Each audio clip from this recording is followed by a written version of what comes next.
సంవత్సరాలైనా కూడా మాకు జీతాలు పెరగలేదు, సబ్బులు కానీ ఏది కానీ ఇవ్వలేదు.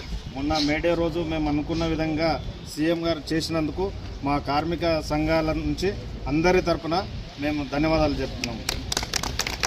ఎప్పుడైనా కూడా సీఎం గారికి మేము మా కార్మికులందరం రుణపడి ఉంటామని మనస్ఫూర్తిగా అందుకు గౌరవ ముఖ్యమంత్రి రేవంత్ రెడ్డి గారికి, అదేవిధంగా మంత్రి వివేక్ వెంకటస్వామి గారికి ధన్యవాదాలు. అంటే ఈ సందర్భం ఏంటంటే గతంలో 10 సంవత్సరాల ముందు 5 సంవత్సరాల ముందు కరోనా టైం వచ్చినప్పుడు నిజం చెప్తున్నా కార్మికులు ఆ టైంలో చాలా వర్క్ చేశారు. ఆ టైంలో వర్క్ చేసినప్పుడు మా అధ్యక్షుడు మున్సిపల్ అధ్యక్షుడు అప్పుడు ఏం చేశారంటే వీళ్ళందరికీ కాళ్ళకి మొత్తం కాళ్ళు కడిగేసి సన్మానం చేసిన రోజులు ఉన్నాయి. అదేవిధంగా వాళ్ళకు ఆర్థిక ఇబ్బందులు ఉన్నప్పుడు కూడా కరోనా టైంలో చేసిన వ్యక్తి దీపన్న.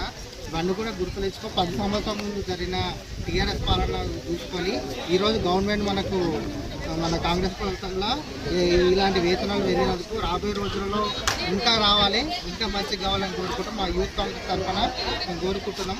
ఎందుకంటే గవర్నమెంట్ నిరుపేదలకు కేరపట్రంగా మారింది కాబట్టి నిరుపేదలకు మెయిన్గా చూస్తుంది. రాబోయే రోజులు ఇంకా మంచి చేస్తారని కోరుకుంటాం. గౌరవనీయులైన ముఖ్యమంత్రి గారికి, అలాగే మన మినిస్టర్ వివేక్ వెంకటస్వామి గారికి కార్మికులకు ఇలా జీతం పెంచినందుకు వాళ్ళెంత ఆనందంగా ఉన్నందుకు చాలా మాకు కూడా ఆనందంగా ఉంది. వాళ్ళు చిన్న జాబ్ చేసుకుంటూ వాళ్ళు పైకి వచ్చే వాళ్ళు బాగుంటేనే రోడ్స్ ఏవైనా క్లీన్గా ఉంటాయి. సో జిహెచ్ఎంసి అనేది చాలా పెద్ద సంస్థ, దానికి ఇలా వాళ్ళు సహకరించడం చాలా ఆనందంగా ఉంది. Thank you. గౌరవనీయులైన ముఖ్యమంత్రి గారికి మరియు కార్మిక శాఖ మంత్రి వివేక్ వెంకటస్వామి గారికి మా తెల్లాపూర్ జిహెచ్ఎంసి కార్మికుల తరఫు నుంచి హృదయపూర్వక వందనాలు తెలియజేస్తున్నాం. ఎందుకంటే మాకు ఈరోజు చాలా ఆనందంగా ఉంది. జిహెచ్ఎంసిలో పనిచేసే వాళ్ళ కార్మికులకు జీతం పెంచారు.